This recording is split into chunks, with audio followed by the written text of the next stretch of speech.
A couple days ago, there was sort of a story that went viral, giga-viral really, where we found out that the quote-unquote director of Marvel Rivals and its whole team were laid off. Oh my God, what the hell is happening? They laid off the entire team behind this amazingly successful game? That doesn't really make sense, which is true. It doesn't really make sense, which should be like the first red flag that maybe that's not the whole story. Because it technically has happened that we've had very successful games that then get the whole team laid off. Think of like Tango Gameworks. Took me a second. Sorry, I'm still waking up.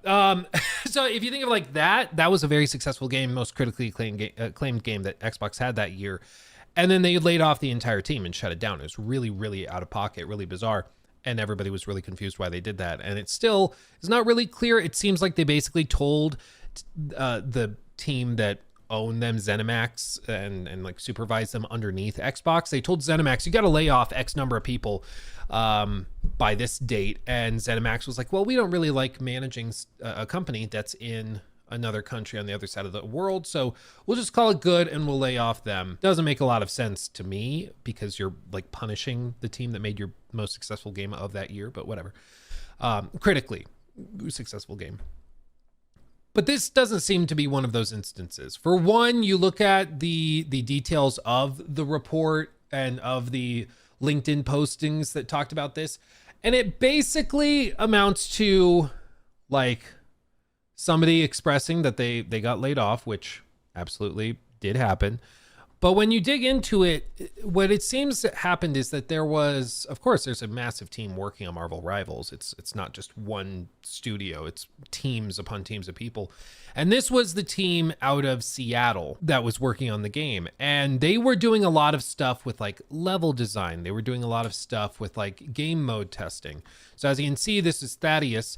Says, my stellar talented team just helped deliver an incredibly successful new franchise in Marvel Rivals for NetEase, and we're just laid off. Oh well, times are tough all over. Let's find these incredible people new jobs because we all need to eat, right? So during the course of the project, Gary was fantastic to work with. This is a highly technical designer, so you see level design, problem solver.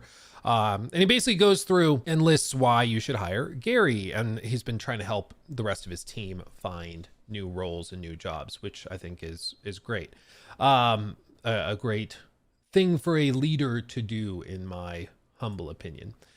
But I think what's really, really kind of interesting about this is that it seems as though this is, I'm going to try to adjust this real quick. It seems as though this was a support team that was helping with certain pieces of the game that have since been largely finished. And so NetEase saw it as an opportunity to lay them off because they're like, oh, we don't need you. They basically treated them as like contracted developers, even though it's an entire team, even though it's a whole thing that they had invested millions and millions of dollars in. NetEase was like, you've done most of the work we needed you for. We're going to lay you all off, which again, I understand why a corporate bigwig would see this as a good idea. Like, we don't need them as much anymore, so let's lay them off and then have the core team in China pick up the slack where they were doing stuff. I can understand how an executive would think that, but I think what ultimately happens is, like, if you're trying to attract talent, what's going to happen is that everybody's going to be like, so even if I work on your most successful game, even if I make you billions of dollars, I can still just get laid off because you just thought that, we don't need investments in Seattle. It'll be fine, whatever. Like, it just doesn't seem like a good idea, I think, long-term, to like punish even those who helped you on a successful project. Now, I know there's been discussions over, well, maybe they had permanent contracts. Maybe that's why this is a big deal.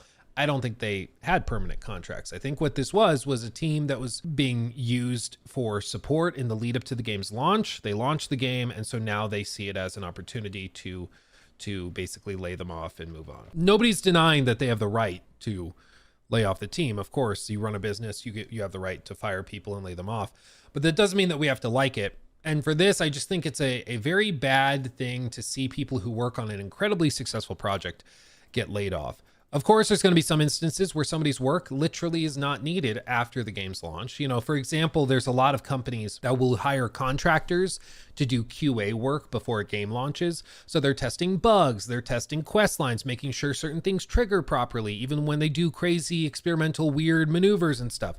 And that's a very, very normal thing in game development, to have a lot of QA contractors that are only contracted for 6 months before the game launches.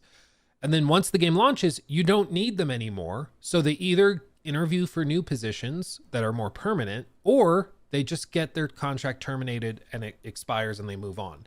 With this, it seems like because it was a team that that NetEase had built, it's not quite as simple as contractors. It's a little bit more elaborate than that, but this also follows in line with what NetEase has been doing for the last year and a half, which has been to lay off a lot of teams and shut down studios and support studios all around the world, because they wanted to basically shrink their foreign investment and refocus all that money into local investments, which is basically, I mean, it's a fancy way of just saying they want to stop spending money overseas when they could just spend it locally and pay people who are willing to work for a lot less money, and keep that all internal to the country. So you can qualify for all sorts of extra government grants if they're offering those and things like that. So it's none of this is really that surprising, unfortunately, when you look at the broader picture, but I still don't like it. I still think if you work on one of the most successful games of the year,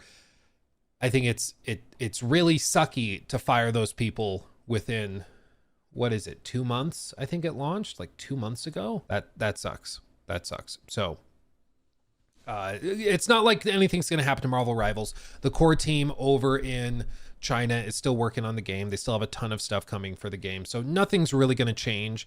Anybody who's acting like, oh, the game's going to go belly up now. No, of course it's not. It's just literally a team they were using to help build the game. The game's out. They feel like they don't need that team anymore. So they have the right to do it, but I still don't like it. Happens a lot after release. Yeah, I mean, typically what happens is that they have a suite of jobs available for people, and the contractors interview, and the contractors often have basically first dibs on a job over outside hires. So if you are a QA developer, or a QA contractor rather, and then you interview for a job in level design or something, and you've got the qualifications and you look like you're going to be a good fit, they'll hire you before they'll hire somebody from outside the company, which I think is a solid way to do it. But in this case, it just seems like, no, you guys are based in the States. The core team working on Rivals is based in China. We don't need your help. We're good. And so they just let them go. They let them go. So did this guy over exaggerate the situation to garner sympathy? No, this guy, to be clear, this guy that was expressing the fact that he was laid off, none of this is an exaggeration. It was literally all of the like tabloid gaming websites that took it and said, the director of Marvel Rivals has been fired, which it's like he was the director for a team that was contracted to support on the game. It's not like they made it out. A lot of these websites made it out like, Todd Howard has been fired from Bethesda, which is just not what this is. It's just not accurate. So this guy didn't do anything wrong. I mean, he literally is the victim in this situation. He was laid off. He didn't do anything wrong. It was the journalists who took this story and ran with it and exaggerated it to make it sound way more sensational than it really is. Unfortunately, the story is that a support team was laid off and cut because NetEase thought that they didn't need their work anymore, because the project was basically done already, and that's it. Like, it really is not that more elaborate, or that much more elaborate than that. You got to be careful with clickbait, but that's why, like, you have to think about it for 2 seconds. If you're like, that doesn't make any sense, why would they lay off the director of the game? And then you look into it and it's like, oh, they didn't. They laid off a director of a support studio that's work was done. Okay, so it's not actually that crazy,